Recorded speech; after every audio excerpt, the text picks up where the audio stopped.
ఆత్మే పరబ్రహ్మం. చెట్టు నుండి వచ్చిన ప్రతి కాయ యందు విత్తనం ఉన్నట్టు పుట్టిన ప్రతి జీవిలో ఆత్మ ఉంటుంది. విత్తనం చెట్టు అయినట్టు ప్రతి ఆత్మ పరమాత్మగా జీవించగలదు. Conditions apply. అవే నిండి జీవితానికి 2 ఆరోగ్య సూత్రాలు. 1 శాకాహారం, 2 ధ్యానం.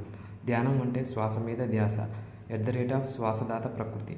శ్వాసే గురువు. ధ్యానం వల్లనే ఆత్మజ్ఞానం, ఆత్మజ్ఞానం వల్లనే ముక్తి. శ్వాస మీద ధ్యాస సాధించడమే పునరుత్థానం, రంజాన్, సంక్రాంతి. అదే శాకాహారిగా జీవించడం స్నేహతత్వం, భూమిని నీటిని శుభ్రంగా ఉంచడం దైవత్వం. ఆరోగ్యం శాకాహారం ప్లస్ ధ్యానం, వ్యక్తిత్వం స్నేహతత్వం ప్లస్ దైవత్వం. మరి ఇదే విషయాన్ని మహాత్మా గాంధీ, పుట్టపర్తి సాయిబాబా, షిరిడి సాయిబాబా అందరూ తెలియజేశారు. మరి కోవిడ్ వచ్చి నేర్పిన పాఠం కూడా ఇదే. శానిటైజర్తో చేతులను ఎల్లప్పుడూ శుభ్రంగా ఉంచుకోండి. అంటే భూమిని నీటిని శుభ్రంగా ఉంచండి, మొక్కలు నాటండి. కనుక శాకాహారం తిందాం, ధ్యానం చేద్దాం, ప్రకృతి మాట విందాం, ఆరోగ్యంగా ఉందాం.